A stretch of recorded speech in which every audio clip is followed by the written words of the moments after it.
able to, just some quick introductory comments, you will be able to submit your questions via the Q&A box.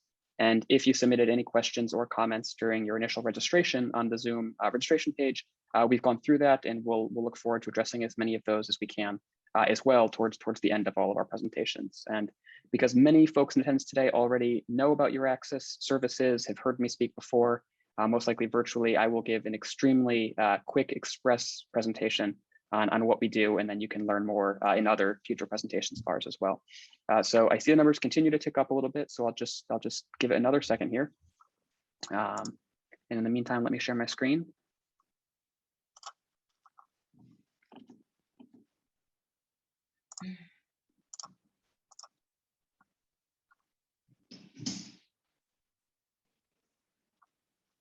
Okay, Christina, do you mind telling me which of my screens you see here? I see MCA Postdoctoral Fellowships Strategic Insights. Okay, great. So presentation title, and yeah, the blue one. Perfect. So I'm full screen. Everything looks good. Okay. That's what I'm supposed to see. Yeah. So this will be recorded and shared afterwards. So if anyone does have to leave early, we'll send a follow-up automated email in about 24 hours. So I'd like to welcome everyone today. Thank you for attending this webinar on Marie Skłodowska-Curie Actions on the Postdoctoral Fellowships. As you may know, the European Commission's Framework Program for Research and Innovation operates on a 7-year basis. So this offers a lot of stability and clarity into the EU's priorities and opportunities. I know many other funding schemes in other regions tend to be on just an annual basis. So there's a lot of uncertainty regarding what might happen next year. In this case, we're in the first year of the current R&I framework program, Horizon Europe, and it has a 95.5 billion euro budget. So right now is an ideal time to learn what's new, as opposed to the previous 7-year program, where in 2020, we were giving a lot of great informational webinars, but we knew they would be coming to an end with the launch of Horizon Europe this year. So aspects of the MSCA calls change on a yearly basis. I know us and other hubs have been giving other introductory webinars earlier in the year. So hopefully today's webinar will give you some additional insights into the Postdoctoral Fellowships program specifically. You're encouraged and welcome to look at past recordings and guides that we'll make available. And I have 2 great speakers I'm really enthusiastic about today to talk about the MSCA-PF for 2021. With that, I'm going to let them speak further in just a moment. I did promise I'd give a really quick refresher on EURAXESS, so I'll briefly highlight what we don't do. Sometimes there's some misconceptions about that. We don't fund mobility directly. So EURAXESS acts as the official information broker, connecting you as a researcher, university official, private sector employee to plenty of European opportunities like these fellowships. And then we help researchers with their mobility in any sense of the word. We have 5 main tools that are accessible from our portal as the primary tabs. So you have a quick representation of that here. A brief summary would be the Jobs and Funding Board. This includes scholarships, grants, fellowships, etc. These are updated live, and on any given occasion when I check, there tend to be over 10,000 opportunities, and they're also vetted. So it's there's a Brussels-based team that goes through and makes sure all the data is accurate. So it's basically very trustworthy. There's also a hosting offer and partner search tool. This will be incredibly useful for MSCA applications. This includes institutions and individuals. So if you're looking for someone to partner with and apply for funding on either side of the Atlantic, let's say, since we cover North America here, this is a really great tool. You can search for others or let them know you're interested in being sought after. There's Career Development tab. This includes free training modules, evaluations, and resources. The information and assistance will also be really handy to anyone looking to put together a PF application. So this includes information on over 600 EURAXESS service centers, basically divided under the umbrellas of 42 national portals for each country throughout Europe. This includes the 27 EU member states, and then all of the associated countries, which are countries that are not EU member states, but that they pay in to the budget for research and innovation, and therefore get access as if they were EU member states, to put it in simple terms. And they also have national contact points throughout these countries with expertise in specific funding schemes and thematic areas, et cetera. So you can really identify the right person to help you with your specific inquiries. And then finally, EURAXESS Worldwide. This is the international arm of EURAXESS. So I just mentioned the service centers and the national portals. That's part of EURAXESS Europe. The other half of the equation is EURAXESS Worldwide. This is the hubs outside of Europe. We provide updated info on calls, new calls, existing calls, events, opportunities, training. With the pandemic, we've all adapted really well to webinars and are happy to have virtual networking sessions, info sessions like this that you can attend regardless of where you're based. So in again, simple terms, we help you understand EU funding and what's in it for you. And then us specifically, out of the 9 hubs you can see listed here, EURAXESS North America acts as a platform for the European scientific diasporas. These are the national networks of researchers and scholars in the US and Canada that provide information of specific relevance to each country. So if you are a European researcher that happens to be based in the US or Canada, and you want to connect to your existing diaspora network or create one if it doesn't exist, please contact us. The same goes for if you're interested in connecting to any country's diaspora group, regardless of your nationality or background. So a real life example of this is that I attend the regular networking meetings with the Swedish researcher diaspora group. They're sort of basically their monthly fikas. I've never been to Sweden. I don't really have any connection to Sweden, but it's a great virtual space for me to hear what's happening in different fields and then offer mutual support with the other members. So again, wrapping up in simple terms, whether you're an individual researcher, you might be a research development professional at a university, a researcher in the private sector, or anything else, we serve everyone. My colleague and I are both here on the webinar today. She and I run the North America Hub, and we cover the US and Canada, as I mentioned. And I also previously referenced that each country has their own national contact points that can assist you there. So you may already be based in Europe looking to make a change to another European country or simply learn more about a funding scheme. All of those NCPs will help you, as you'll learn in a few minutes with our next speaker. Or you can be based anywhere else in the world, like the US or Canada, and be interested in moving to a country. If you know which country or subset of countries you're interested in, you can reach out to those NCPs and get expertise and advice straight from them. Other regions of the world also have EURAXESS hubs. I was really pleased to go through the registration list for today's webinar and see that we not only have researchers in North America and Europe, but several, probably every continent. So regardless of where you're from or where you're living right now, there are EURAXESS hubs that will help you connect to Europe or stay connected to Europe. So I'll mirror the sections of the website as I close off here. There's something for you regardless of your affiliation, searching for jobs or funding, posting an offer, networking and finding partners. And then you can also request that we speak to your audience of researchers about EU funding. When the pandemic calms down, we look forward to returning to in-person visits throughout North America and also hosting webinars or speaking as a panelist at your webinar. So we have a lot of freedom and flexibility to work with you to tailor whatever content you might need to your audience. So in a very open sense, I give you our contact information and encourage you just to say hello. We're on most major social media platforms, and you can reach us directly with an email. My colleague, Dr. Daria Buyuktinar-Karajan, is also here. So please send us an email, and then I'll also in the chat leave our website so you can see those 5 main sections I've just described. And I'll reiterate the usefulness of our mailing list. So I'll give a sign up link to that.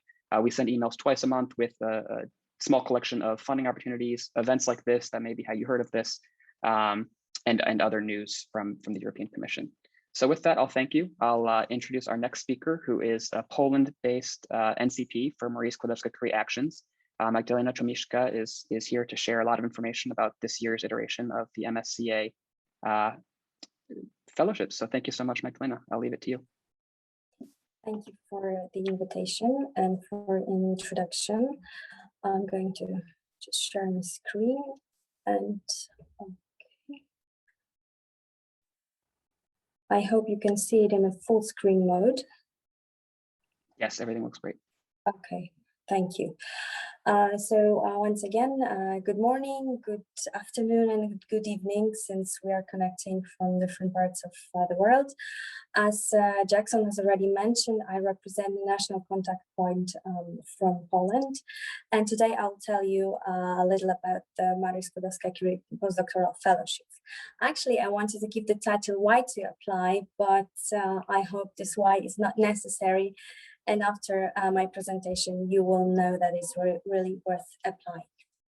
A few words what I represent. I represent the National Center for Research and Development, which is the executive agency of our Ministry of Education and Science. And since November 2020, it's the host organization for the National Contact Point for Horizon Europe in Poland.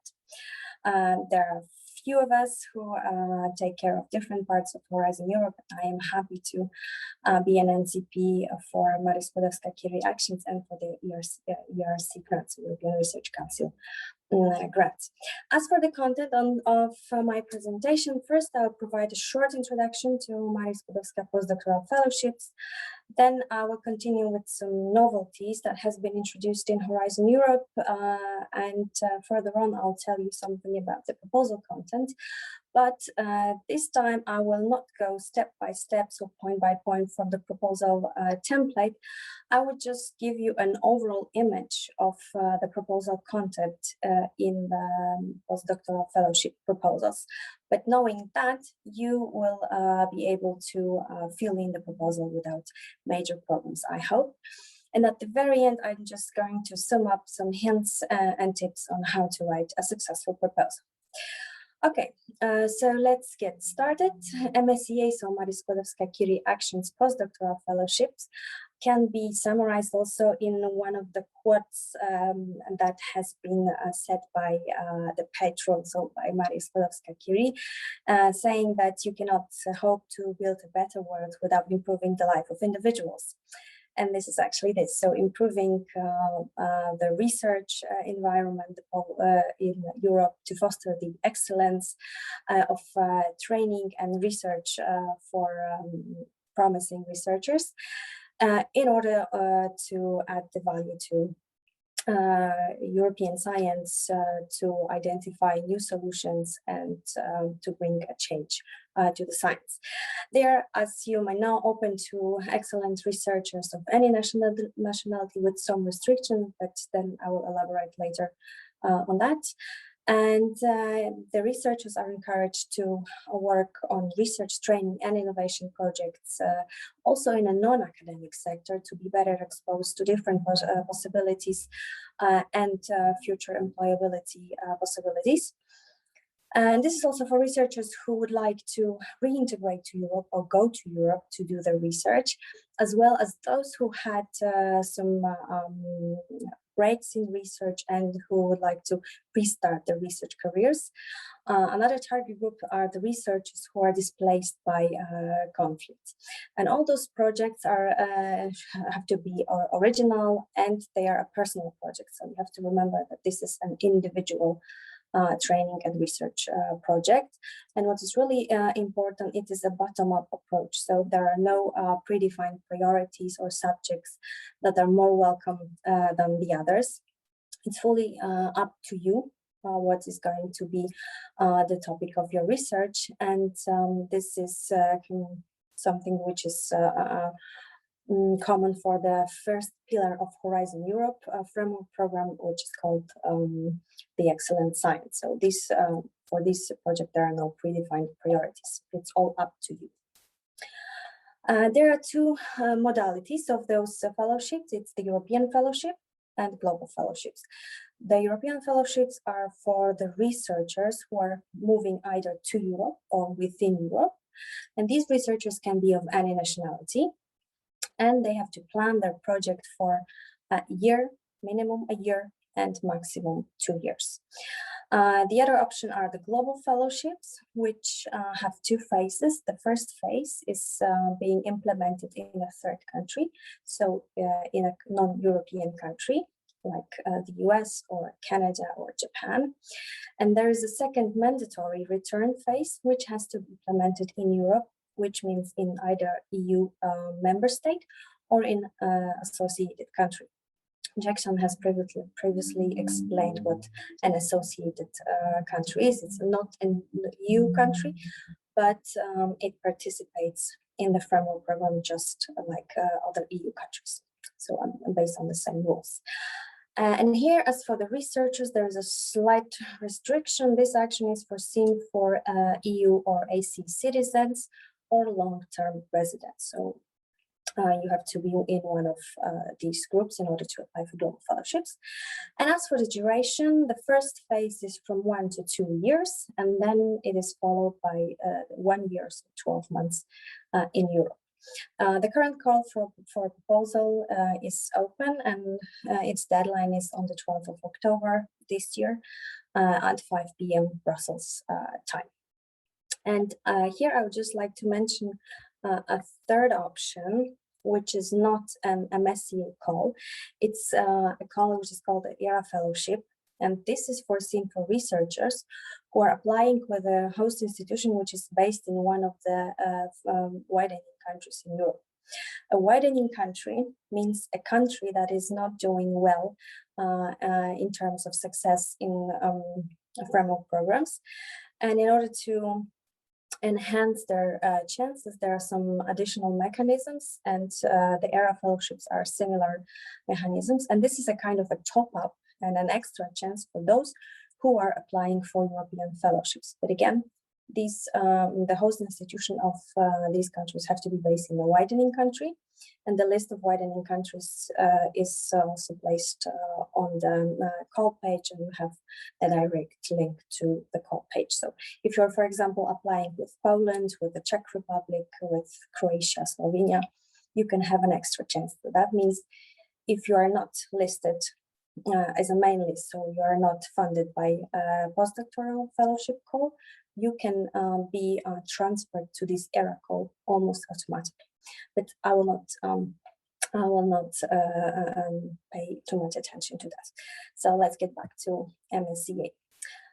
And as for novelties, because at the registration we have asked you if you have applied previously, and around 17% of you have said yes. So some of you know how to go through the implementation through the application phase, but almost the half of you, or a little bit over half of the participants, has said that you have already participated in some trainings, you've contacted the contact points and so on, so you have a basic knowledge on MSCA. But since this year we have shifted from Horizon 2020 program to Horizon Europe, there are some novelties that have been introduced. And now I'm going to focus on the novelties. So the first new thing is the name of the action. So not individual fellowships any longer, but postdoctoral fellowships. And this refers also, and is the result of the change of eligible researcher group, so the target group. These fellowships are addressed as postdocs with a maximum 8 years of experience post-PhD. So it's no longer open for PhD candidates with a long experience. And it also has been restricted that the PhDs, so the postdocs who have longer experience, like 8 years, might not apply. Of course, there are some exceptions, and these exceptions are exceptions that might extend the eligibility windows. And these are, for example, the maternity or parental leave, the professional experience outside of research, like when you are working in a company or so, and similarly, all the other career breaks, and the research experience outside of Europe. So if you are working in a third country, like in the US or Canada, you do not calculate that experience into these 8 years of your full-time research experience. So this exception might influence your eligibility window. Another novelty is that there are no separate evaluation panels for reintegration grants, for career restart grants, and for grants which were submitted with non-academic beneficiaries. Now these are all evaluated together, but in one of 8 panels in 8 areas, and you can see the areas here marked in different colors. Another novelty is the resubmission restriction. What does that mean? It means that if you apply this year, but you will not be lucky enough to get funding, you might reapply only if your proposal this year scores over 70%. So if your proposal scores less, you might be restricted from applying next year. This will be introduced as of next year. So if you have applied last year and your score was lower than 70%, you can apply this year. And also we have now one mobility rule. What does that mean? That means that you cannot apply with an institution from the country that you have lived or worked for longer than 12 months within the last 3 years prior to the call deadline. Previously, we also had some rules for some panels. There were some relaxed rules saying 3 years in the last 5 years, but now it's all equal for all the possibilities for reintegration career start too. We also have a modified approach to gender and open science, and I will elaborate more on that later on. And there is another option that has been introduced in Horizon Europe for MSCA. It's the additional placement in the non-academic sector, which means that if you complete your proposal, which lasts 24 months, you can apply for another 6 months in a non-academic sector. So in a research company or in company, in a SME or in a big company, but you have to plan this already in advance now. So at the stage of the application, there are no double applications, so there is just one stage. So if you do want to have the exposure with the non-academic sector, you can think of this one. And of course, this placement is also paid from the project. And now as for the gender is nothing new actually with regard to framework programs. However, the emphasis is now much stronger with the aim to integrate the gender into research content, especially that should improve the scientific quality and also societal relevance of the project results and the further application. And this is why it's also crucial to explore if the research or the research outcomes might anyhow affect men and women. So actually nothing new, but what are these new emphases that are put in this? So again, this is a cross-cutting priority with the aim to eliminate the gender inequalities and intersecting socioeconomic inequalities as well. And now it has become eligibility criteria. And again, those who have applied before might say it's nothing new, but previously it was an option that you could include gender into your research content. Now it is mandatory. So it's the evaluation criteria. You have to write in what way research will be reflected in your gender will be reflected in your research. Unless it's not applicable, because for example, if you're a mathematician and your research does not reflect any gender issues, you of course might not integrate it into your proposal. However, you have to write a short explanation why. So this for the evaluation. And also it has become an eligibility criterion for public bodies, research organization, and higher education establishments, because this institution needs to have in place the so-called gender equality plan. And this is the plan of diminishing the gender and societal inequalities and gender bias at the workplace. So there has to be some special staff assigned to implementing the gender equality plan. And this is on the side of the institution, whereas the gender integrated in your research content is on your side. You have to take care of that. Then the gender equality plan is something that the host institution needs to take care of. But the good thing is that it will be applicable as of 2022 with regard to the call deadline. And because this call's deadline so is this year, so October 2021, this will not be applicable to you, but you have to remember that when applying to any other calls with deadlines in 2022, it has to be already in place, because failing to fulfilling this criterion will make your proposal ineligible. And open science, another cross-cutting issue, another something which has been implemented also in Horizon 2020, but again, this time there's bigger emphasis that has been put on open science. In order to make science available to the public, not only to the scientists, based on the issue that it's the science that has been financed from the taxpayers' money has to be also accessible and available for them. And the results should be shared widely, and they should be also reusable and reproducible. And similarly to gender, it has become an evaluation criteria.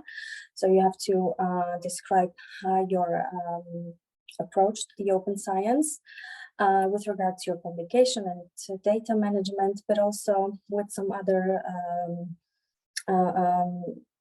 other issues such as providing wide access to the outputs and also including society in your research. The open access will be mandatory, so the publications that result from the projects will have to be easily accessible for everyone. And it has to be the immediate open access via a repository and the latest of the publication date.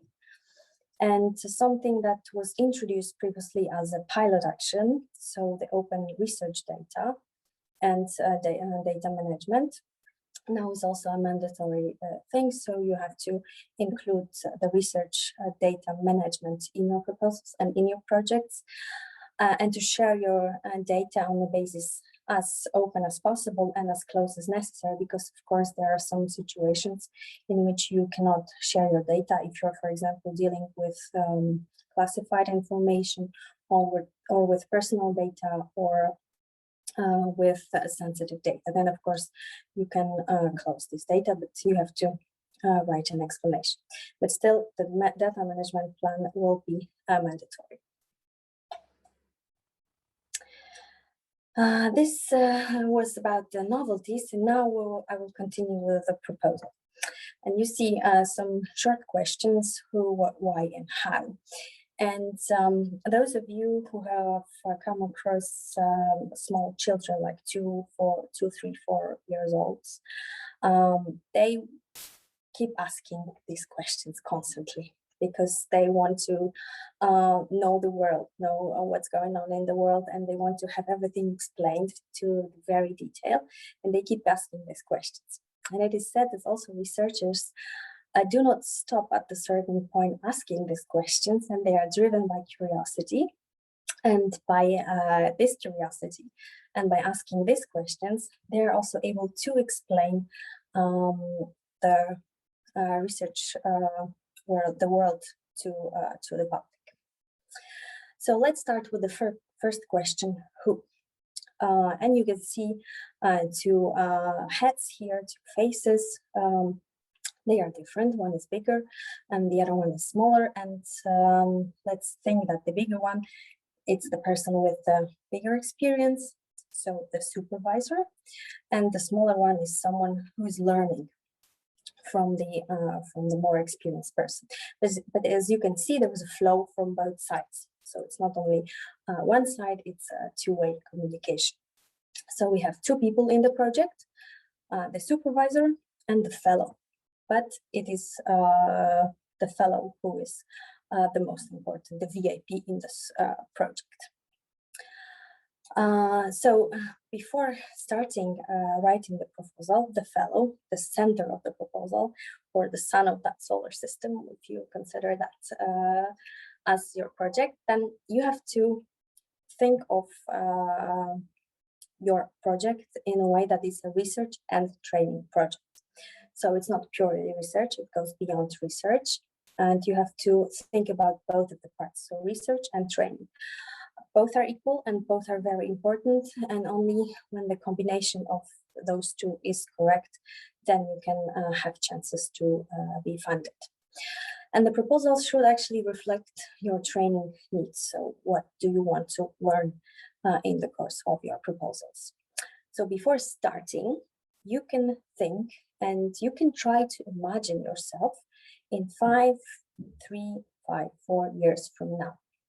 So close your eyes and imagine where you are, what you do, how far are you with your career. And if you imagine yourself, if you know what you want to do, you can start planning your research career. So this project will be just part of your research career. You can also start with making a SWOT analysis. You can analyze your situation and you can think of what do you have to improve in order to get to that place where you had imagined yourself. And having done that, you can start with your proposal. So based on the analysis that you have made or that you're going to make after we finish, you have to know your knowledge needs. So you have to know what knowledge do you need in order to get you to that place where you want to be. You have to think who can help to overcome your weaknesses or to diminish the threats that might come across you. And also, you know your strengths and opportunities, and you know with whom to share them in order to build a good team, right? You can think of who can help you and where. There are people, a supervisor, a group of supervisors that might not bring some benefits to your career. You also have to think, except for the knowledge that you need, what skills do you need? What other skills you might need in order to get you to the place where you want to be? And also, how much time do you need? Because maybe you can think of 5 years old, 5-year perspective. You can think of 3-year perspective, and then you can decide if the project is just a stop right now, and then it's going to be a milestone, and then you will further think about your career, or is the project just, you know, a spot on your timeline, on the timeline of your career? And now let's move to the training. Why is the training so much important in this proposal? Research is important, of course, but since this action, so postdoctoral fellowships in general, need to bring to the enhancing of the potential of individual researchers, then they have to be trained to be good researchers. And as for the training, there are 3 types of training that you have to take into consideration. First is the so-called training through research. So basically the hands-on training, hands-on experiments on a particular method or skills or methods. But it's also participation in the project management, organization in the event, because you will be implementing a very small project as for the size, as for the budget, as for the duration. But of course, you can learn how to do it.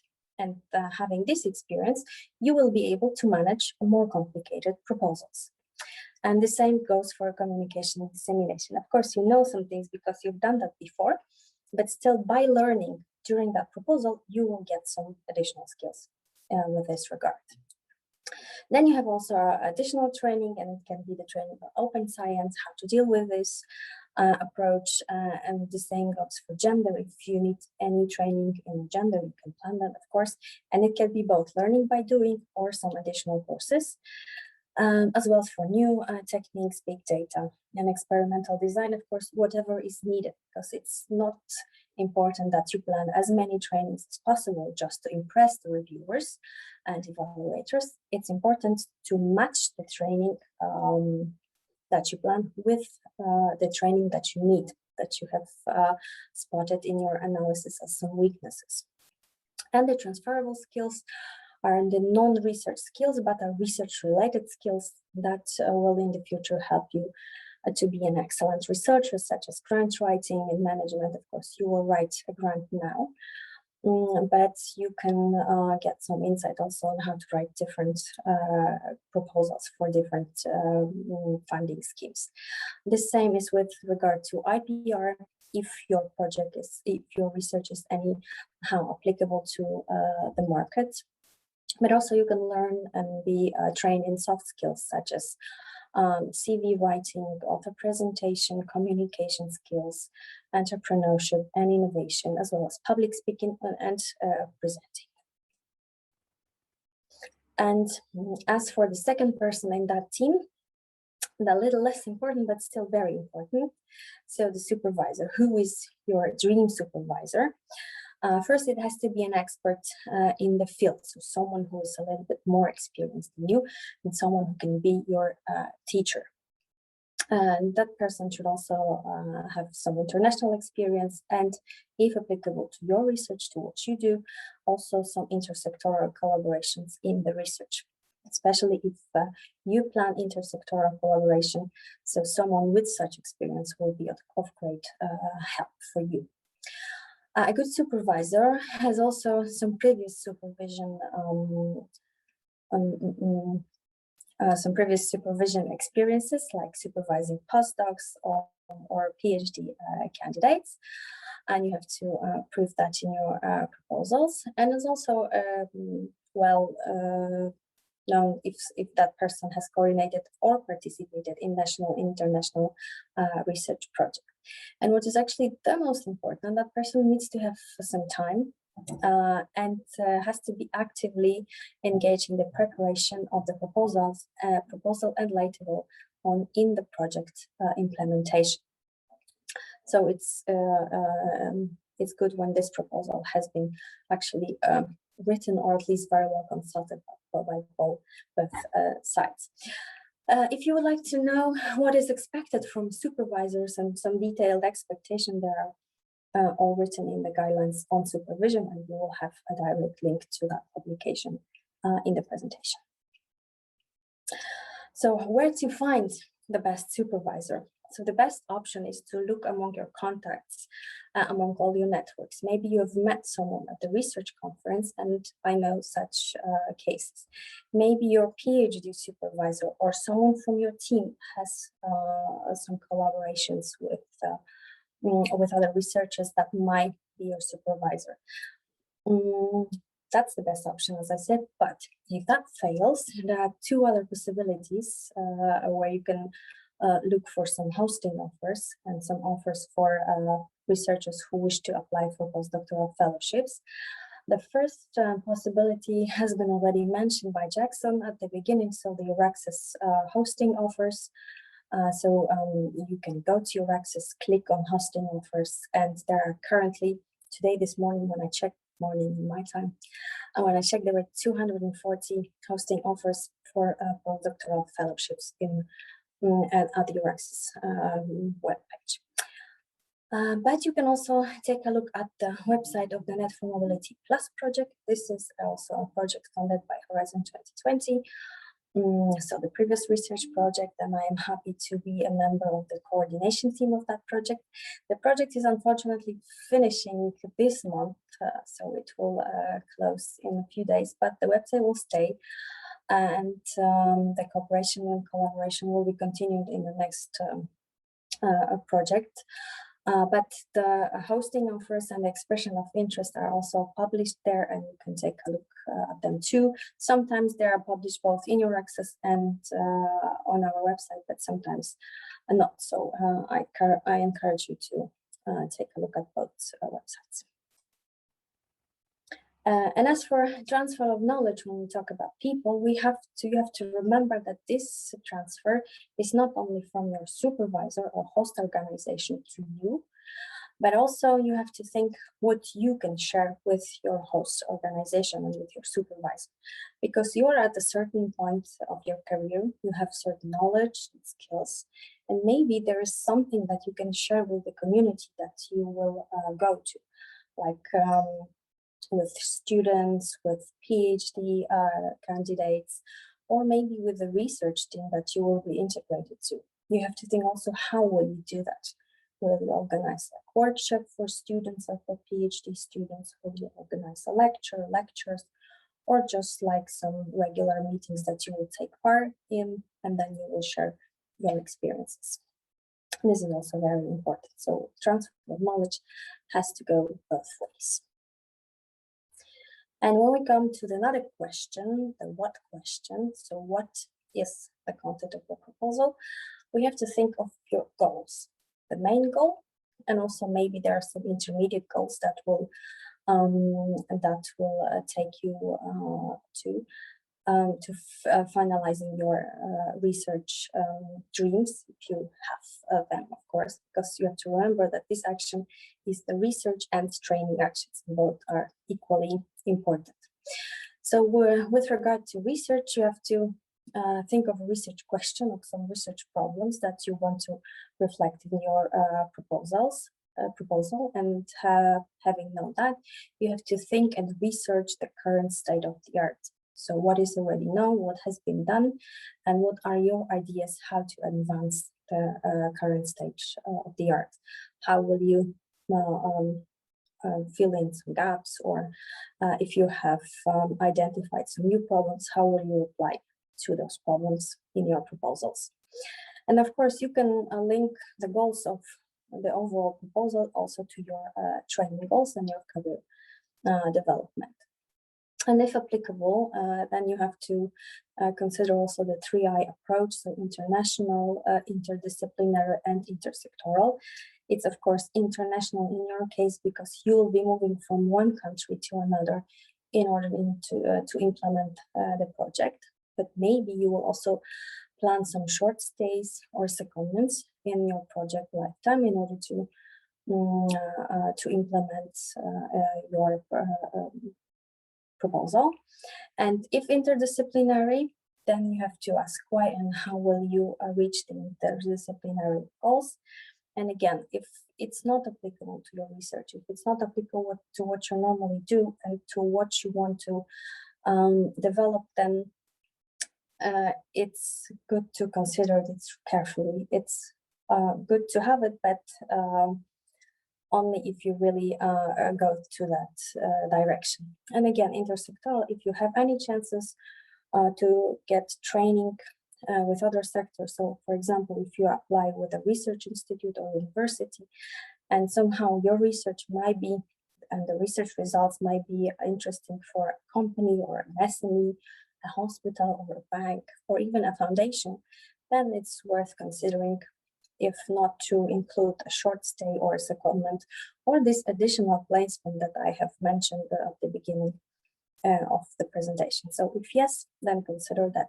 But again, if it's not relevant to your research, do not include it just to get some extra points, because there has been done a survey among the successful proposal, and it's not that all of them that were funded had this intersectoral issues there. And coming back to what, then you have to consider also these two cross-cutting issues that I've mentioned before. So gender in the research context and the open science approach. Okay, and the next question is why? So why do you want to implement the proposal? So that means what's going to be the impact of your proposal. And the impact is here threefold. So first, the impact of your career, on your career.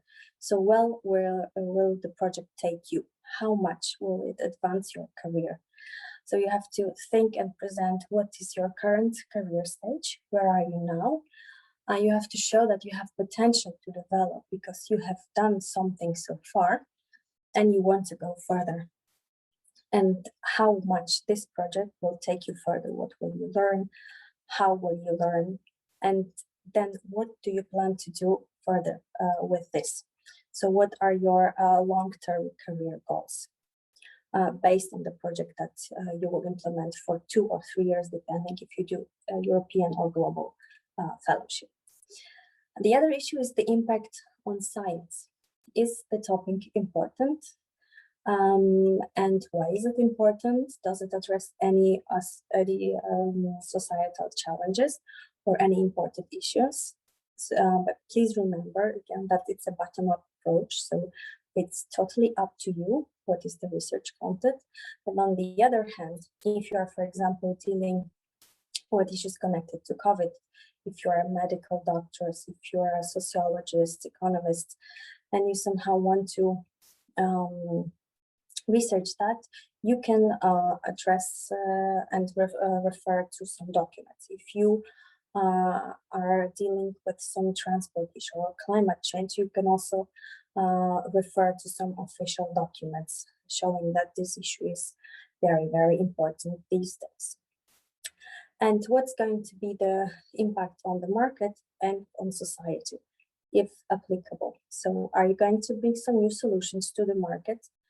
Will they be implemented? Will you develop some idea that you will later on develop to the market? Will you share that, or will you with someone and collaborate later on, or will you do that yourself by, for example, building a startup or collaborating with startups or collaborating with companies? And again, if your project results might also have some impact on society. So are there any societal groups or any policymakers that might be interested in what you will be doing in your research proposal? If yes, then you have to plan it. And based on that, you have three groups of recipients of your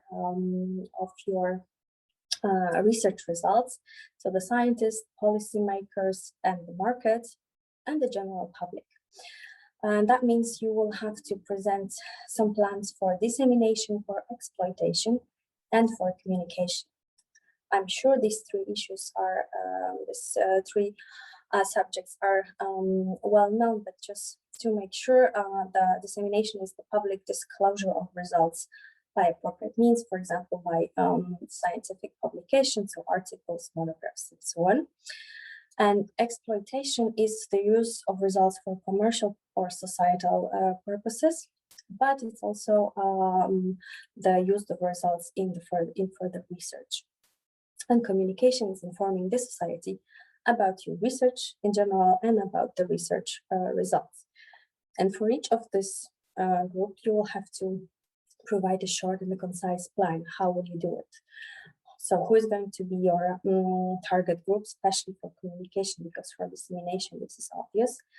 And for exploitation communication, you have to state who is the target group and how will you reach them.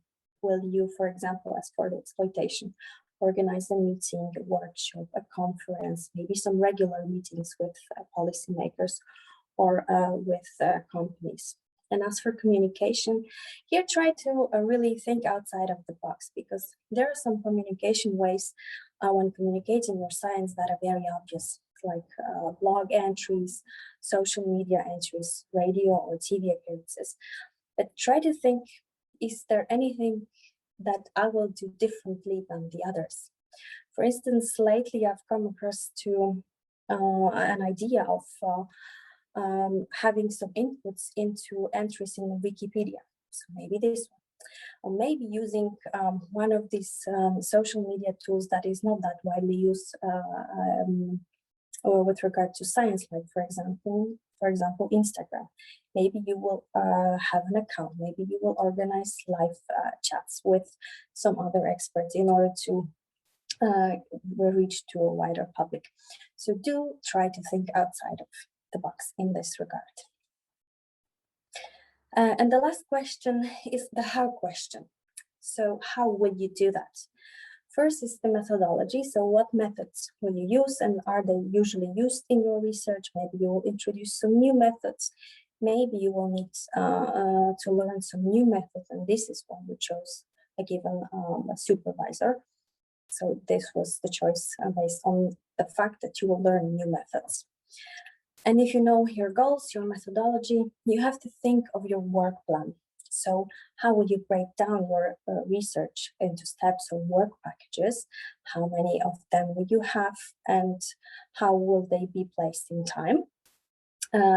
What are going to be the project milestones? So special points at the project timeline when you will decide which way to go. And the other thing is the deliverables. So what will going to be the tangible outputs of your projects, and how will you share them? Are they going to be public or restricted only for the European Commission? And on how, which is also important, is your hosting arrangement. So how will you be integrated in your new institution, in your host institution, or in the team that you will cooperate with? Of course, this will be the team of your supervisors, but maybe you will be also exposed to some other teams, maybe to some societies in the destination country. So it's good to plan that. And also it's good to think of assistance that you will receive in the destination country. Is there anyone who will help you with some administrative or legal issues? Is there anyone who will help you with registration of your stay, with your tax declarations, and so on? Usually there are these assistants at the universities in Europe, but you have to contact your supervisor and the host institution and ask them what can you count on and what can you write in your proposal. And just finishing, I would like to give you some hints and tips. You have heard some of them throughout the presentation, but the very first hint would be start early. I know there are still 55 days till the call deadline, which for some of you might be enough and for some of you might not be enough, especially in the case when you still haven't found your host institution and your supervisor. So you really have to start working on that. So as the earlier, the better, of course. And the second thing is that when you find your supervisor, you have to involve her or him actively in the proposal writing. Sometimes it's like this when you read the hosting offers. Sometimes it's set from the very beginning what the host institution and the supervisor expects from you, also with regard to the research content. But it's good, you know, to talk to them and maybe to find some new solution, maybe to find some new ideas, and really do make sure that your supervisor reads your proposal and gives you some other hints. It's important, firstly, because he or she is an expert in the field, and secondly, they might also have applied to different funding schemes. Maybe even they were MSCA fellows too, so they know how to sell your idea for these types of proposals. And what is also important, that you have to read carefully all necessary documents. Sometimes you have to read them from the very first page to the very last page, but sometimes there are really big documents with a lot of pages, but it might happen that only 10 or 5 pages will be applicable to your case. So two most important documents are the work program and the guide for applicants. So these are the starting documents, and then maybe you will have to read something about ethics, maybe about gender or open access. So you will have the list of documents at the end of the presentation. If applicable, refer to the policy documents, and in the call documents you might find some references, but also ask your supervisor, and maybe also while doing your the research of the state of the art, maybe you will find some references too. And do get in touch with us, with the national contact points in the destination country, because we help you at the application stage and also later at the implementation stage. In some countries, I think in the majority of the countries, the NCPs also read their proposals. So they pre-screen the proposals and give some comments and information on how to improve the proposal. Of course, we are not experts in all the fields that you represent, but we know how to write, how to sell your idea and how to sell yourself. So do contact us and we will definitely help you. And the very last from the basic rules is do not submit your proposal on the very first minute. So if you start clicking the submit button 4:45 Brussels time on the call deadline day, it might happen that the system will get stuck and you will not be able to submit your proposals. And of course, I know proposals who are marked with submission time 10 to 5. Yes, that happens, but still I know proposals that were not submitted because they have encountered some problems. And only in case when the problems arise on the side of the European Commission, they decide to extend the deadlines. But whenever there are some problems that arise on your side, they will not take any complaints with regard to not submitting the proposal. And some further hints and tips. So first, be ambitious. So know your goals and know that you will be able to achieve them. But again, think that the project has to be feasible. So ambitious, but on the other side, feasible. You have only 2 years. You don't have that much funds to fund spectacular and expensive research. So think through, and this should be also discussed with your supervisor. And also, while writing the proposal, use a clear language and have the proposal proofread if necessary.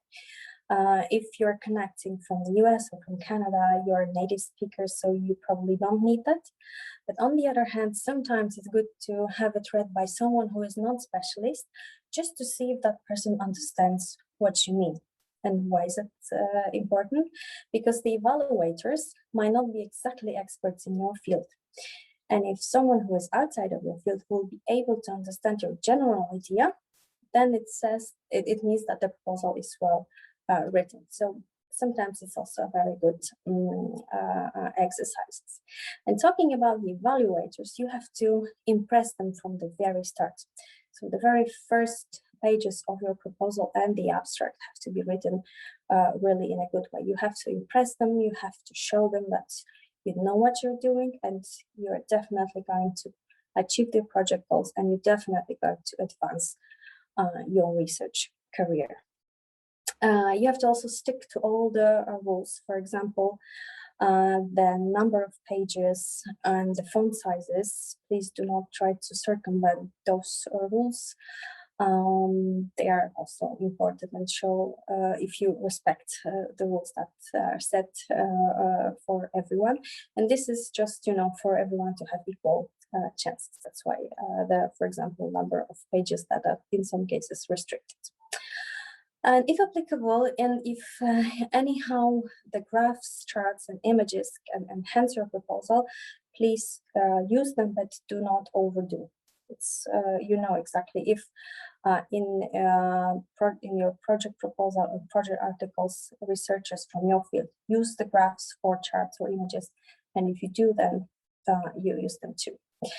And where possible, please quantify things to show that you have thought your proposal through. For example, if you have publications, trainings, trips, secondments, you have to say why, how many, and why so many. And linking to the first dot, so be ambitious and believe in yourself. That you really have to write the proposal in the way that you believe that you will achieve the project goals. And here I have also prepared some links. The first page with links is connected to the call. You have the link to the work program, guide for applicants, and 2 other documents, the Green Charter and Guidelines Supervision. Green Charter, again, for a bottom-up action, it's not that the proposal that referred to Green Deal will be ranked better, no, but please take a look at the document and see if you can implement some points from the Green Charter into your proposal.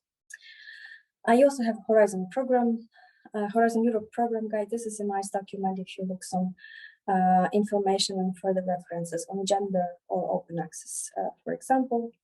I also encourage you again to visit the website on Net for Mobility projects, where you can have information on different actions.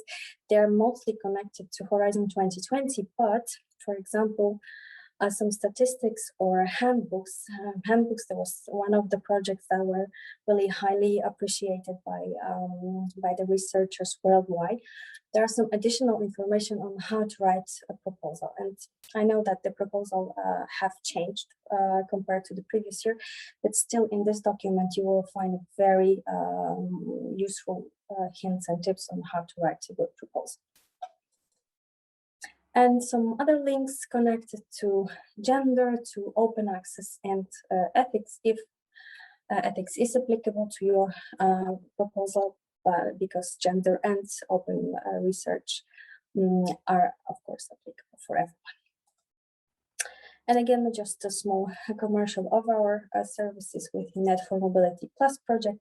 Again, the project will finish soon, very soon, but please do give us thumbs up on our social media, follow us there.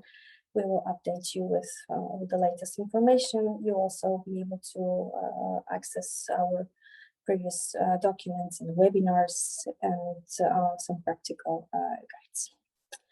So thank you very much for your attention. That's all from my side, and I will be happy to take any questions at the Q&A session. Thank you. Thank you so much, Magdalena. That was a lot of great information. I have a few quick notes before we transition to our next speaker. So Magdalena, on your point about last minute proposal submissions, I will just underscore to our audience, particularly in North America, your comments is worth noting. The deadline is close of business Brussels time, Central European summertime or Central European time on October 12th. So for us in the Americas, that converts to early or late morning, depending on exactly where you are. So as a best practice, I would just encourage everyone to consider that final day a little bit of buffer and aim to submit any day prior to that date. It closes at 5 p.m. Brussels time on October 12th. Magdalena has also been kind enough to share with the audience her presentation. So I know it includes many clickable links and additional resources. So everyone in attendance can expect a follow-up email that I will send out tomorrow via the Zoom platform to everyone that registered. And then shortly after this webinar concludes today, within a little bit of time, I will update the event page, the specific URL where you registered for this to include that presentation. And then by tomorrow, when you get that automated email with the same link, it will also include the video recording of this webinar right now. And then Magdalena, I'm following your advice. You mentioned that applicants should think outside the box with regards to how to communicate your research.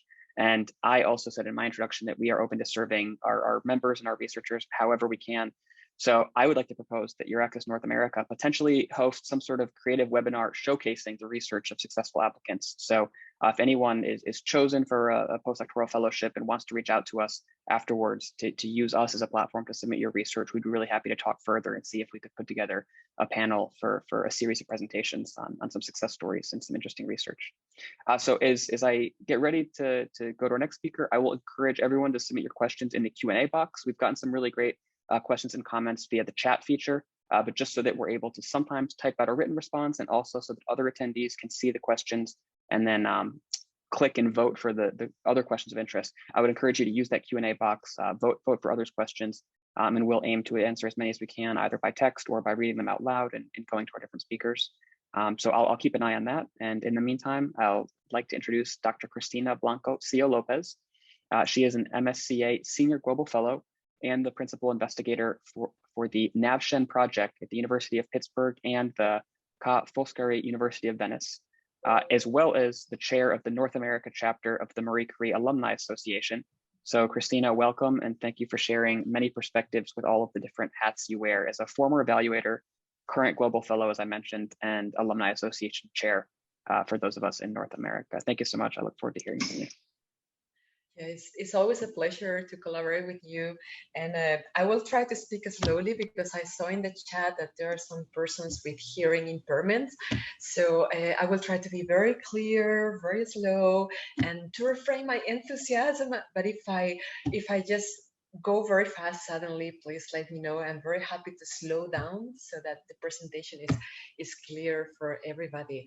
And in my experience, I can only recommend everybody to contact Jackson and Deria. They are really very good professionals, but as you could see also in this presentation, they are very approachable persons. They're always willing to share their knowledge and experience. So don't hesitate. I mean, everything is open here for you in order to help you. And we should always realize this is a career development fellowship. So that's the main point. It's about you. I mean, in a time when we are talking more and more about self-care and think about you at the same time you collaborate with others, you are the center of this, and the national contact points that Magdalena was saying, or EURAXESS in all these different international iteration, either North America or any other region, they're here for you. So and without further ado, I would like to say that I think it's very important to have a theoretical and to have also a very official approach to what the Marie Curie Fellowships are, either ITN or postdoctoral and so on. But what I would like to offer today, I'm not presenting with slides or anything, but I would like to offer the possibility of having a conversation and asking questions about the more realistic aspects. I think there's a lot of formal data to take into account, but also a lot of informal input, real life situations.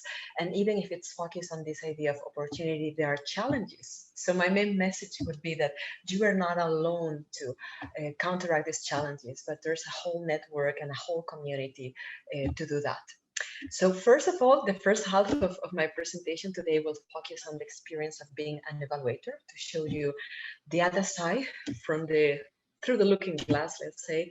And the last half, I will talk about the experience of being a fellow and also, I mean, the personal experience of being part of this wonderful chapter, the North America chapter of the Marie Curie Alumni Association, and the opportunities that a solidarity network can offer when you encounter challenges and difficulties. So please don't hesitate to ask maybe not that correct or easy questions, but difficult ones, because if there's something I have been receiving this whole year as chair of this chapter are emails and messages and contact from persons who thought that everything would be straightforward and fully functioning, but they encounter really hindrances in their progress and in their ability to move forward and implement their projects and develop their careers. So these things happen and we are here to help. That's the first thing I wanted to say. And first of all, I would like to say that in my case, it's not necessary, I would stress that, to be an evaluator in order to prepare a proposal, but that's what I did. I had a previous experience in national evaluation research programs for many years. And I was a previous evaluator for the Erasmus Plus program, also for the COST, Cooperation for Science and Technology in Europe. And at some point, I decided to apply, and this is something that everybody can do, apply to for the Research European Agency, REA, to be an expert, to be an evaluator for the Marie Curie Fellowships.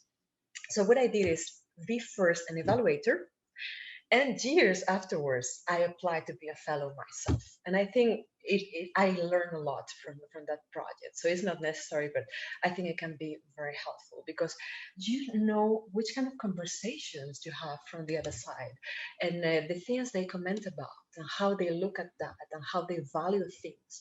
So you are really ready to respond to those issues when you are on the other side, when you want to apply to be a fellow. And I mean, I think there's something that I would like to say at the beginning of this presentation as well, which is frustrating, is the changes. I mean, the changes look just superficial, but I think they are very deep. The fact that we are calling this New Horizon program just a postdoctoral fellowship, and there's this limit of 8 years after the PhD. This is a big difference with previous years for the Marie Curie Fellowship program, in which you had really young persons or persons who maybe were not that young but finished their PhD recently, in a couple of years ago, something like that, or really senior, really experienced researchers with a long career who maybe were principal investigators in the past and were then applying for a Marie Curie Fellowship later in their career. So the good thing about that was that there was an intergenerational dialogue. And you could say, well, that's something I can have with supervisors. I mean, it's an intergenerational dialogue. But the difference was that in previous years, since there was not this limit of 8 years after the PhD, you have an intergenerational dialogue with persons who were fellows at the same time as you, and who were going through the same challenges, but they had a baggage, they had experience, and they could give advice to younger persons, or they could learn also from younger persons with fresh and innovative ideas. So I think this will be lost, and this is also something related to the cut in the budget. If we say that the budget, is this and that in an abstract way, we don't realize how much it has been cut, and this is really nonsensical in the time of a global pandemic, which evidences how important research is for our lives and our future. So I wanted to say that before. And please, Jackson, if I'm being very critical at some point and I need to be censored, let me know in the chat. But I wanted this presentation to be critical. We have a lot of official information and theoretical information, but being a fellow and having been an evaluator, you have seen things that could be improved. And that's also why solidarity networks are important. So these things should be put on the table and be part of the floor and part of the conversation. And about being an evaluator, I think there are very important things to take into account from that point of view.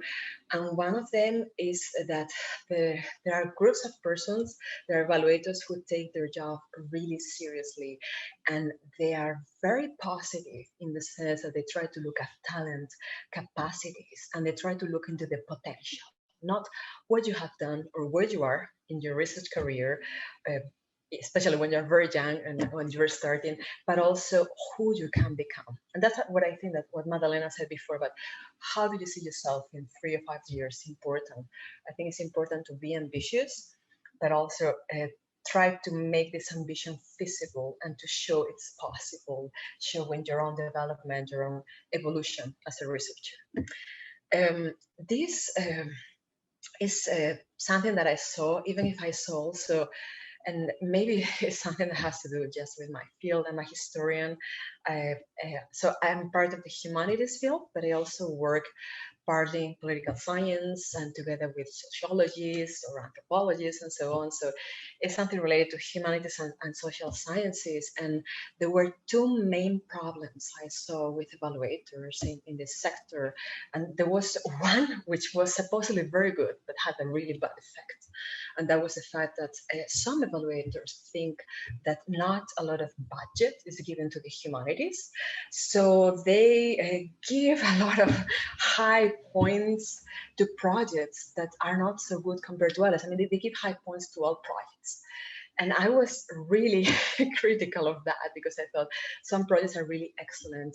You can really see how they work together with the potential supervisor in the host institution, and persons dedicated a lot of time and show a lot of expertise. So there was a great investment that was made, but that was not always the case. So I think that punctuation, I mean, the points you give should be fair instead of just giving these higher marks. And another problem was the opposite. And I saw that particularly when you had a coincidence of nationalities in the panel of evaluators with regard to a young researcher, for instance. And instead of wanting to help this person, they wanted to, they had this subjective bias and went against a researcher who had an excellent proposal or excellent ideas and tried to lower the points that were given. So just to say that, like in any other sector, what was striking for me was to see that evaluators were not neutral and objective and willing to help or understand in all cases, but that there were many biases, like in any other human sector, and there were also subjective questions that had no rational explanation. So just for you to know about that, I think it's important to be critical, and that should not happen. But that happens a lot. So that's what I always encourage people to submit, not once, but also twice, because in that sense, it's a lottery. You can have really serious, committed, critical evaluators, but you can also have very biased persons. So don't be disappointed by the result. And if it's allowed by the rules, by all means, resubmit. Because if there's something I saw many times was that resubmissions were really examining with a very open mind, and most times they were successful. So don't be discouraged. There's a human factor in there, and it might have nothing to do with you. So hopefully you will have this very critically minded and open to potential evaluators, and I really hope so. But that's not always the case. And in any case, I mean, talking more neutrally about the evaluation process, I think there are some parts of the proposal which are examined in a way that you should be prepared for. And one part of that is, for instance, the section about risks and how do you respond to that. It's, you have a theory, you have an objective, you have goals, as Madalena was saying, like clear goals, and you have to make it feasible and show how they can be achieved. But at the same time, there are risks, and everybody who had a Marie Curie project during the pandemic had experience of great challenges to comply with the initial proposals in terms of research and publications and communication, dissemination, outreach, and so on. So you have to show a capacity of adaptation. You have to show that you're able to build plan Bs and plan Cs, and that you are ready for that you have thought about that. So I would say that this section about risks is really the part where you show that you are a citizen of the contemporary world and you have this capacity of adaptation. So that's very important. And of course, I would say that knowing your field well. I found something really worrying. I also saw many researchers in the proposals I was examining that wanted to change field, but they didn't have the time to make a transition and to show a solid standpoint that in the sense that for instance, I saw cases from political science to history, and they still didn't have the in-depth knowledge of the new field to show that they could make this leap. And that's what I say, either you have gone through a transition and you want to present a project on a new field, or you better stick to an area that you know very well, and maybe you present something which is a new approach, a new methodology, new sources, new network building, new career opportunities within the area you know very well, to really cover up in an amazing way this part dedicated to excellence, which is about knowledge and experience you have already acquired. So you stand firm, like from a really high standpoint. So that would be another advice. And there are evaluators who really write detailed reports about every single point, and they are also very constructive in the sense that even if you are not awarded the fellowship, you really have the tools to reapply next year, and they give you an amazing advice to be successful. So they are thinking about you, they're thinking about your potential, about who you can be, and it can be awarded or not, but they are constructive. And other ones, yes, write one line because they are trying. I mean, it's so, some people see that as a job, and if to really be able to have a salary as an evaluator, as an expert, you really need to evaluate a lot of projects. So between 20 and 30, maybe at least 22 projects. And some persons do just 9. So some evaluators have very few projects to evaluate, and other ones really have a lot. And so think about that when you write your proposal, that some persons will have to read a lot and some persons are really responsible and want to be very constructive and very elaborate when they evaluate. But try to highlight also what makes you unique.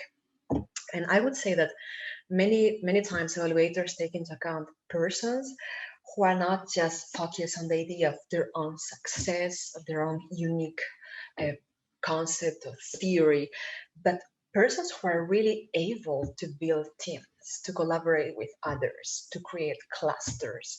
So you have to show that you realize that you can go very far away by yourself, but you can also go even farther, like move one step beyond if you do it with others, because others and teams have maybe ideas that you don't have. So it's like this idea of collaborative networks that has also a link with the transfer of knowledge between institutions, which is typical of the global fellowships. And maybe you have 2 years somewhere and then you return to Europe and you have to show this transfer of knowledge. So it's about you and creating a new ground, like being a path breaker, but at the same time, like, what can you build? If you want to maybe in the future apply for a EURAXESS grant or for any other kind of grant, you have to show that you can lead, but at the same time, you can build a community. And I think that's very important from the point of view of the proposal. So that would set a step forward towards the future. And I think that links also with experience of being a fellow. And as I was saying, I mean, being the chair of this wonderful chapter, because I think that one of the best things about the fellowship and being a fellow is the possibility of living with the heart on the sleeve. You really meet amazing persons from all possible sectors. And my advice could be to be open not just to persons in fellows in your own area, but also being able to transcend interdisciplinary frontiers in order to create all this cross fertilization and these interdisciplinary groups. And there are many ways to do that. So the personal experience is also very important and helpful to have a balanced life. Like you can speak many different languages and do many different things. But I think that the idea of the network of solidarity is key also for the career development angle. Doesn't depend on excellent publications, doesn't only depend on your contributions to your field, but it also depends on the idea that our societies are in dialogue and you're able to have this dialogue and to help others through that dialogue. And that's why there's also this insistence and this focus on not just disseminating, but also the idea of outreach. You know, that's very important as well. And the European Commission offers different kinds of outreach opportunities that you can, official ones that you can use, which are, I don't know, the Science's Wonderful Initiative or the Fallen Walls Lab. And there's also another cluster which is growing and growing and offering you a voice from a different perspective, which is science diplomacy. So you have this EU Science Diplomacy Alliance, of the European Union, that is also an international network. So that's something you can do to prepare that part of outreach and being in conversation and existing and having a voice. And there's something very important as well, that as I was saying, I receive as a chair of this chapter, many emails, many communications from persons, and sometimes everything works out. They have wonderful supervisors, they are very integrated in their institutions, they are being offered opportunities. That's the way it should be, but it's not always like that. Some persons have problems with the external supervisor or European supervisor, or both at the same time. Other times it's the administration and the bureaucracy, and the supervisor relationship works wonderfully, but they are hindered in their progress by bureaucratic and administrative questions that take most of their time. So their problems sometimes can be taxes in different countries, can be irregularities, can be things that don't work well. And most fellows, I mean, like anybody, naturally, they feel alone, they feel isolated, they feel the fragmentation. And imagine more even in these years. I mean, these have been years of great isolation and fragmentation. But I think that the virtual environment also offers a possibility of overcome those barriers. And that was my experience with Jackson and Derry. I mean, we became friends virtually. So if I could do it, you can do it as well. And EURAXESS has been great in opening up all these difficulties. And I would say that whenever you feel as a fellow that your light is dimming, instead of being enhanced, it's a time to react. Because if there's something that this fellowship teaches you, is the idea of dignity and standing firm for your rights. When your rights are not being respected, there are many ways to go. I would say the project officer is a first instance, maybe to have a conversation. It can work or not. In my case, I think I had already like 5 or 6 project officers, which creates a lot of needs to rebuild personal relationships and connections. But that's one instance. Another instance are the national contact points. And I think that Madalena showed really this very approachable face, you know, this willingness to help that is there, and you should take that chance and go in that direction as well. But there are other more informal communities. So there's also the Marie Curie Alumni Association for all fellows. You don't need to wait to be a fellow to be successful with your proposal, to contact a given chapter, which can be regional or national, in order to get replies to your questions, because there's always somebody, I can tell you, who went through the same thing, and they're very happy to help. So these regional chapters, national chapters of the Marie Curie Alumni Association are really helpful, and it's a very human connection. I think it has to do with a priority of being a fellow, and which is the idea of anchors. In times of isolation and fragmentation, you need anchors. Your supervisor can be an anchor, can be the same for the project officer. National contact points can be an anchor, but also these informal communities. So other fellows, don't hesitate to use the social media to contact people by email. And I'm sure that most of the times they have gone through the same questions. I mean, it was something I saw in the chat as well. Martina, one of the participants today, she was asking about how to pay for open access through the Marie Curie Fellowship. I can tell you more in the Q&A, but I mean, these kind of very practical questions, these down to earth, these grassroots issues are something we go through on a daily basis. And we are very happy to share details about, you know, in the US, for instance, medical insurance or taxation. You know, we also have webinars about that, but we can have private conversations, we can have chats, and all these informal solidarity networks. I think they are a real anchor, first of all, to maintain this dignity. And I think it's very important now that the people will have less years after the PhD, that you are never treated as a student. You are treated as the principal investigator that you are treated as an expert, as the person who had a unique idea and is really groundbreaking in their field, so that you maintain this dignity and you're standing firm, that your rights are being respected, but also that you're having other opportunities and you can expand your voice and grow in different directions. So I think this is very important. And then there's, I don't know, like a different angle to look at connections. I'm part of the Global Young Academy, one of the members of the executive committee, and also a member of the Spanish Young Academy. So national academies of sciences, and also supranational ones like the European academies or global academies. They have young academies in which you find researchers of different ages, different backgrounds, and all walks of life who have confronted a lot of issues, but have become a voice in their field to inspire and to help others grow. Because the idea is that you can only thrive if the research community thrives.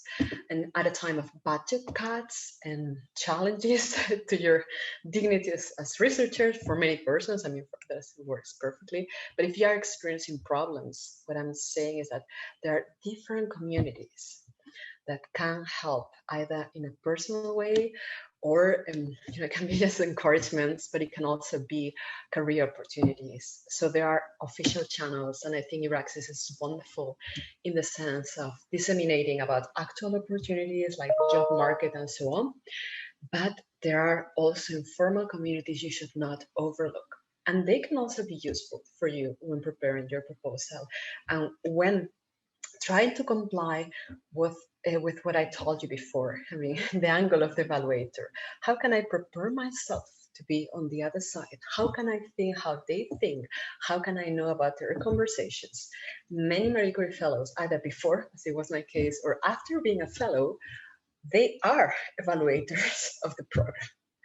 So even if there's a confidentiality clause and they cannot give specific examples or share data, but we can give overall advice. And I'm very happy to share my email and to share also links and towards these informal communities I was talking about, because they can help you prepare a proposal that takes into account what is expected, what is part of the conversations, but at the same time, also a proposal that tackles all this capacity of adaptation and the possibility of creating a plan B, which is key for our future, which we are what we imagine, but also our potential, and we are especially our conversations, because we grow together. So that would be my message today. Thank you very much. Christina, thank you so much. I think with everything you've said and Magdalena's earlier comments, we've addressed really practical aspects and specific items and questions that we'll get to in the Q&A, but we've also addressed a lot of subjective topics that hopefully give people a sense of the process itself for the proposal, the fellowship, and the evaluation. So I think I really value and welcome your comments. I feel like so much of what we're talking about is interconnected. So Christina, you mentioned the support services that the Alumni Association offers, sort of the formal and informal network that it serves as, and you gave the specific example of health insurance. And I just want to expand on how EURAXESS ties into that as well. So if you are applying for the European postdoctoral fellowships, which would be to move to Europe or within Europe, you would get information on these types of logistical questions. And this includes topics like visas, social security, et cetera, from that country's EURAXESS service centers and national contact points, in addition to the MSCA national contact points, as well as Net4 Mobility Plus. And all of these were mentioned in one slide by Magdalena. So shortly after this webinar ends, I will upload Magdalena's slideshow, and you'll have all those clickable links to find out who those NCPs are and the URLs to the guides themselves. So I will jump between the Q&A box, the live chat where some people have submitted questions, and then the pre-registration questions that were submitted for everyone who's attending now when you registered on the Zoom website. So forgive me if I bounce around between several different things. I will invite both of our panelists to maybe if they have any that they've already reviewed where they want to jump in and answer them, that's great. So Magdalena, I know you've marked one that you'll get to, but Christina, I think you have something you're eager to address. So please, I would encourage you to just let me know. And in the meantime, I'm going to go in the background and try to find some additional questions to ask. Okay. Okay. I would like to answer one of the first questions we received from Martina. So Martina, thank you very much for all the questions. And I think that some of them, they are easy to answer. You ask about the possibility of going to Europe and the US, and but shortly. I mean, you have short visits and you can have secondments. And secondments are something that, as another person was asking, should be included in the Gantt chart, but also in the text of the proposal. And also if they're in course, I mean, if you've had some arrangements and can give details, that's very helpful to show the feasibility, as Magdalena was pointing out before.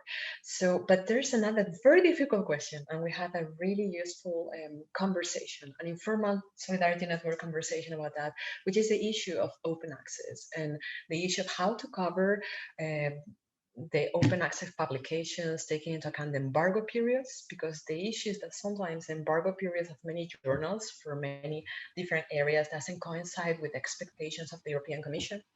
And there are the very expensive options of gold open access, and you have also green open access.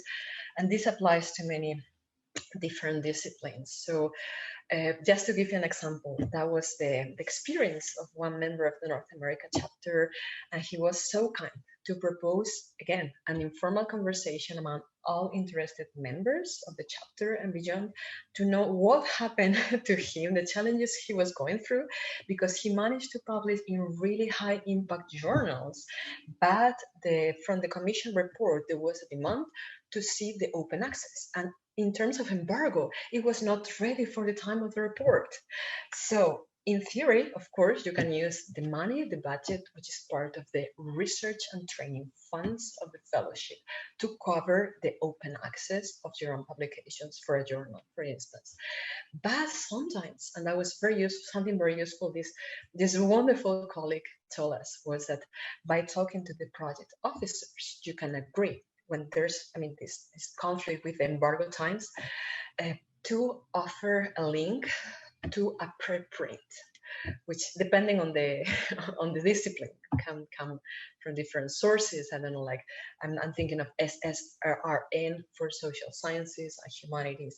So some project officers, if the embargo period is not finished, can accept preprints, so that you don't have to pay anything from your research and training funds. And you can keep that to go to conferences, to organize conferences, to pay for your training, and you don't have to touch that money. And this is accepted. So I would say it's very important to have, this conversation with project officers in advance, and hopefully you will have 1, 2, and not 5 or 6 like me, and you can develop a long-standing conversation with them about that. So there are different approaches, and that's why I encourage. I mean, it's very important to know the official points of view and to know the theory and the official positions. But the more you talk to other fellows in your own area, and persons who went through the same challenges through these solidarity networks, the chapters of the Marie Curie Alumni Association or anything else, the more you can know about strategies and approaches in order to prepare yourself for that. So that's a direct response to Martina. Thank you. Thank you, Christina. Magdalena, I think you earlier had marked the question you wanted to address, so I have an additional one for you after that, but I'll give the floor to you.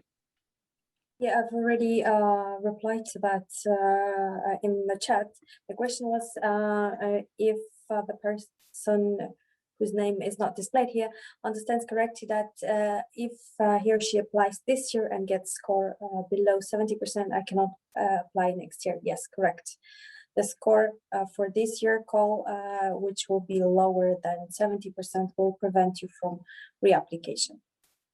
Okay, thank you. Do you mind reiterating any brief comments on the level of feedback that one receives with regards to scoring or anything like that?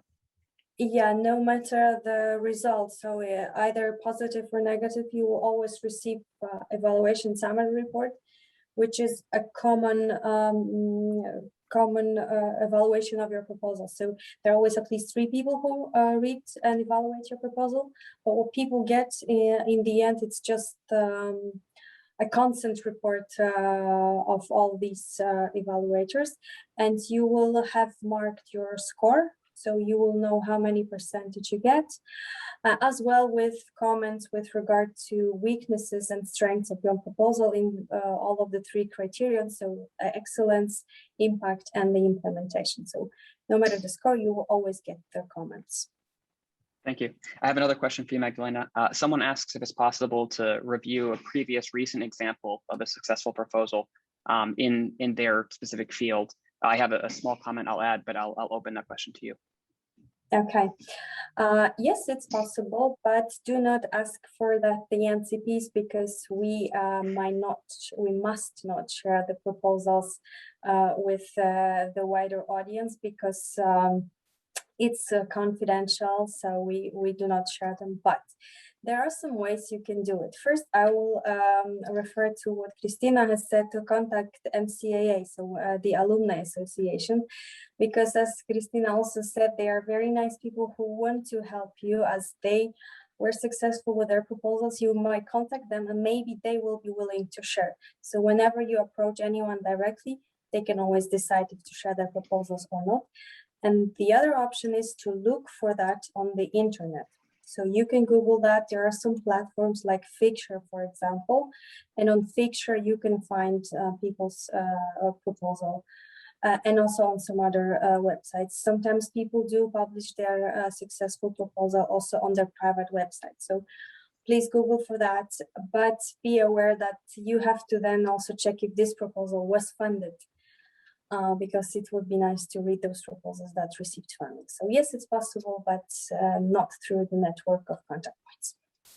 I'll just briefly plug that webinars like this with EURAXESS North America and then other similar organizations like Net for Mobility Plus are good springboards where invited speakers will oftentimes, not in the case of an NCP or a former evaluator, but be able to proactively offer their own successful examples.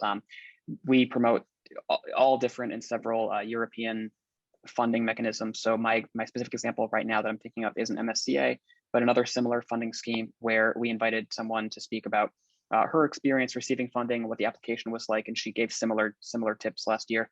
And she proactively said, send me an email and I will send it to you. So unlike Magdalena's example where it might be publicly available on a website, in this case, she's just happy to share it on a one-on-one basis with anyone that reaches out to her. So that's sort of a middle ground that she struck, but I thought it was incredibly kind for this person to offer it just as a resource for anyone that was considering an application. So in that case, if you're looking for your specific field, I would follow those steps of trying to identify people that you've heard of that are successfully funded, and in that case, reach out to them. So let's see here. We're going to go through a few extra questions. I'll open this to either speaker if you want to speak to the importance of past publications outside of the context of the quality of the proposal. How important are past publications in one's proposal? Yeah. And anyone can take this. Okay, thank you. I think past publications should show your stage. I mean, some persons, and I receive this question very often, like, I don't have a lot of high impact peer review articles or publications because I just finished my PhD recently, or I'm preparing them, but they are not published, and there's a worry about that. My experience when I was an evaluator and I was in these panels discussing this issue was that you should always take into account the stage. And you should never expect, the same from a older, more advanced research that you should expect from an early career researcher. So the stage is always taken into account, and they count. But I would say the uniqueness of the idea, how groundbreaking, how innovative, and how much this transfer of knowledge is good for your career development is really more important. So I think nobody should obsess about that, especially because the Marie Curie Fellowship is a fellowship dedicated to career development. So I think it's very important to write in your proposal where you would like to write. I mean, the publications you would like to have, and be very specific. Mention, it depends on the area. No, it can be books, and you can mention publishing houses. They can be some high impact journals. Like, be ambitious with that and show where you want to be, because this is about career development and not that much in the past. So it's important to show an evolution, to show a capacity, but don't obsess about that. And I think there's also a different perspective with regards to this issue, which is the idea of policy relevance. And Madalena was talking about that in terms also of positive societal impact or fighting inequality in our societies. So what you propose should show that there's a policy relevance in what you do, and that's really taken in a very positive light by evaluators, and also how you're breaking inequality, can be gender inequality or socioeconomic, or you're helping societies moving forward from different points of view. But don't obsess about the past, write your ambitions, and if there's a correspondence with the stage in your career, they will look at who you can become. So focus on that. Thank you. I appreciate everyone bearing with me as I go through the different channels through which we've received questions. Of course. So someone asked a question that I think is very common for example, universities or fellowships and grants here in North America. Someone asks, what are the considerations for international postdoc applicants? But if I'm understanding correctly, perhaps Magdalena, I would give this question to you, but when you're choosing the postdoctoral fellowships, you're by definition either choosing the European one or the global one. So while you would indicate your nationality, the provisions are laid out from the very beginning to allow people of all nationalities to successfully receive this. Maybe you would have the opportunity to elaborate a bit on that. But I would say if you are interested in specific questions about student visas, a EURAXESS Service Center would be able to give you sort of a country by country comparison about how that nation addresses it.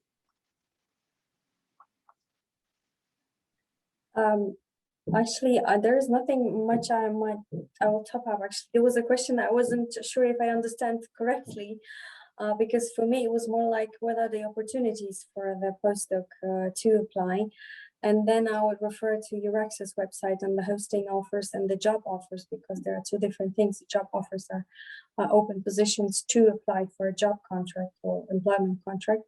And on the other hand, you have hosting opportunities. This for the grant funding itself. But when it comes to the practical issues, then of course, again, EURAXESS and national contact points, and especially EURAXESS, I would say, because there are people working who have a lot of experience with foreign researchers coming to their countries, helping them with visa issue, with tax issues, and also with continuing their research in the countries. If they want to stay, they show the opportunities, the national opportunities, which I don't know for other countries, but I know them for Poland. So always contact a national contact point and the EURAXESS office in order to get the assistance which is tailored at your questions. I'll just briefly elaborate on that, the different, so that even though they're all free services, the sales pitch behind this is that it allows researchers to focus on their research as opposed to a lot of the friction and difficulties involved in moving from one country to another. So each country may have slightly different topics, but for the most part, there's a template of 18 topics. I'll just read quickly from a few examples, things like job opportunities in that country, medical care, pension rights, things that if you're not from that country, there's no reasonable expectation that you would know these things. And they're divided into 3 umbrella categories of living in Europe, working in Europe, and then potentially leaving Europe afterwards. So sort of helping you come, be there, and then eventually leave. But that's great for other Europeans from outside of that one specific country and non-Europeans alike. So it's a really great resource. And again, the sales pitch is quite easy because it's all free and they're eager to help. Magdalene, I will ask an unrelated question for you to my earlier inquiry. So someone asks if it's possible to postpone the mandatory 1-year return to the home institution within Europe. For example, if your spouse wants to or needs to stay longer in the United States or any other third country, and you simply don't want to be apart for that year. In general, no, because I've never come across to the situation that my return phase was postponed. If there are some legitimate reasons for that, maybe they would agree on a case-by-case basis, but I wouldn't count on that in advance, really. And this reason that is mentioned here, that the person does not want to live separately from the family, is of course legitimate from the personal point of view, but I'm not pretty sure if that would be accepted from your project officer in order to allow you to postpone the returning phase. Christina, you want to top up on that? Yes, I want to comment on that because I mean we are living through these extraordinary times of the global pandemic.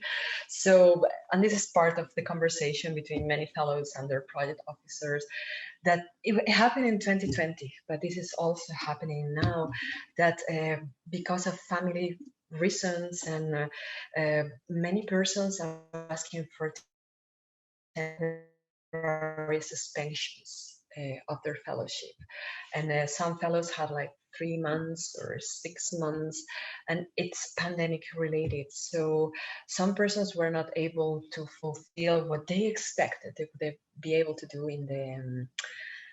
in terms of research. I don't know, working in the labs or accessing archives or being able to conduct interviews. And many things were impossible last year. They're still being possible this year. And some persons had family members who fell ill, or some persons had themselves some health-related issues. So the perspective, the official at least perspective from the Commission, was maximum flexibility and this possibility of postponing in terms of suspending for several months. But there's a big drawback to that because they don't pay salaries. So it's like an unpaid temporary suspension. There has been a campaign by many fellows to ask for costed extensions because of the impossibility of implementing projects due to the pandemic or family issues, personal health issues, and so on. It has not been successful, but like the campaign is there, but the possibility exists without a salary for now. So I want to comment on that. Thank you both. Some of the questions did center around changes with the pandemic. I think we're still certainly in this, but things like deadlines, funding sources are more cut and dry and clear. So I think, Christina, your elaboration and clarification of these extenuating circumstances is certainly very useful. I think what we'll do, you've both been extremely generous with your time, and I really appreciate the large number of people in the audience that have stayed beyond our advertised end time. So maybe if either one of you wants to see if there's any questions that are applicable to a wide number of people. So Christine, I'll have you jump right in. I'll close my portion by saying there's some remaining questions that I think might be more specific to the individual circumstances of the researcher. And in that case, we can encourage that you reach out, we start a dialogue and try to answer some of these questions by email afterwards. But with that, I want to thank everyone for coming. I'll invite our two great speakers to take any questions that might be useful to others as a wider group. And Christina, please jump right in. Yeah, I just saw this question about where can I find past proposals, especially past successful proposals. I think that's part of the relationship you should be building as soon as possible with the potential host, because it's your host, especially your host in Europe, talking about global fellowships. Who can maybe, some parts can be confidential. Some persons establish clauses about not wanting to disclose their proposals, but some persons are open to share and they tell that to their own institution. So those persons from the past who are open to share to potential new candidates for upcoming years, that's part of a pool of a collection of past successful proposals that your host can share with you if the persons have agreed beforehand. And I think it's one of the most useful ways of going about the proposal is asking your supervisor, did some successful past candidates were willing, could I have a look at that? And not just one. I think it's very important to be able to see several and to learn, I mean, in a comparative way, because the comparative approach is very useful. And that's why I was also an evaluator before becoming a candidate for the Marie Curie program. It was, for me, it was a great way of seeing a lot of proposals, learning about successful approaches for those which were high ranked. I mean, you can see that, but you don't need to be an evaluator, as I was saying. You can ask your supervisor, you can ask your own institution. And I think what really shows in your proposal is if you have been having an in-depth conversation with especially your supervisor and your own institution when you write it down, it really shows. So most evaluators can make this difference. And if it was just you, no matter how amazing your idea was or how amazing your CV is, if it doesn't show this connection, it's bound to not be successful. So please talk to your institution and your supervisor about that. Thank you, Christina. Magdalena, if you have any final comments or one last question you might want to address, There are three questions that might be interesting for more than just one person, but all of them come from one attendee. The first, my evaluators are decided based on panels I choose or keywords. Both, it's the panel that you choose, one of these areas that I've mentioned at the beginning, there are 8 areas, but you are also able to add some additional keywords, which are really crucial when you do an interdisciplinary research. Second question, can I include my PhD supervisor as my secondment? I would not advise that, because the postdoctoral fellowships has to give you the opportunity to cut from your supervisor, because you have to start being really independent, and this would be considered as a disadvantage in my case. And also that's what my NCP's colleagues advise too. And the third, the physics research. I'm a physics researcher. My research has nothing to do with gender issues. Can I just say it's not applicable? Yes, you have to write that it is not applicable and say why it is not applicable. So that's it. Great, thank you so much. Well, as I've been saying in the chat, and I think I mentioned earlier, shortly after this webinar ends, I will be updating the web post with Magdalena's presentation. So thank you very much for making that shareable and accessible to all, Magdalena. And then I will process the video recording and then get this up by sometime tomorrow, so that in the follow-up email you get, you'll be able to review this in more detail or share it with your friends and colleagues. So thank you very much, Christina. Thank you very much, Magdalena. My colleague Daria has been here in the chat with the questions, supporting everything in the background. So I'd like to thank all of you for making this a successful event. And to attendees, thank you for sharing your questions and comments beforehand and right now live. We look forward to receiving your emails afterwards and hopefully continuing to support you, and best wishes up until the October 12th deadline. So thank you so much. Yes. Good luck with your proposals. Thank you. You can do it. It will be great. Take care, everyone. Bye-bye.